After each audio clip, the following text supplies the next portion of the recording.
Welcome to Kavin நான் உங்கள் கவி பேசுகிறேன். எதை பற்றி பார்க்க போகிறேன்னா, கோயம்புத்தூர் டு மதுரை வரக்கூடிய மெட்ரோ ட்ரெயினை மத்திய கவர்மெண்ட் கேன்சல் பண்ணிடுச்சு. 2 நாளாக ரொம்ப பாப்புலர் நியூஸ் இருக்கு. பட் இதை பற்றி கிளியராக அனலைஸ் பண்ணி நான் சொல்கிறேன்.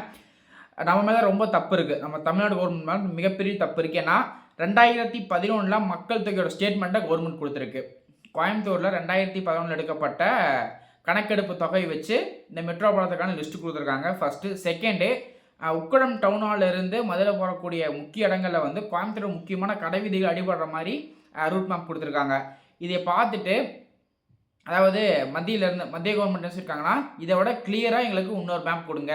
2025 மக்களோட பாப்புலேஷனை கால்குலேஷன் பண்ணிவிட்டு அதே மாதிரி டிராஃபிக் இல்லாத கடைகள் அடிப்படாத மாதிரி ஒரு வழித்தடத்தை கொடுங்கன்னு அவங்க ஸ்டேட்மெண்ட் கொடுத்துருக்காங்க. பட் நம்ம செய்யக்கூடிய கவர்மெண்ட் என்ன பண்ணியிருக்காங்கன்னா, கொடுக்க மாட்டேங்கிறத மட்டும் வெளியே ஓப்பனாக சொல்லிவிட்டு அவங்க மேலே இருக்க தப்பு வந்து மறைச்சி வச்சிருக்கிறாங்க. கிளியராக இந்த விஷயத்தையும் பார்க்கணும். இதுக்கான ஃபுல் வீடியோ நாளைக்கு நம்ம சேனல் அப்லோட் ஆகும். வித்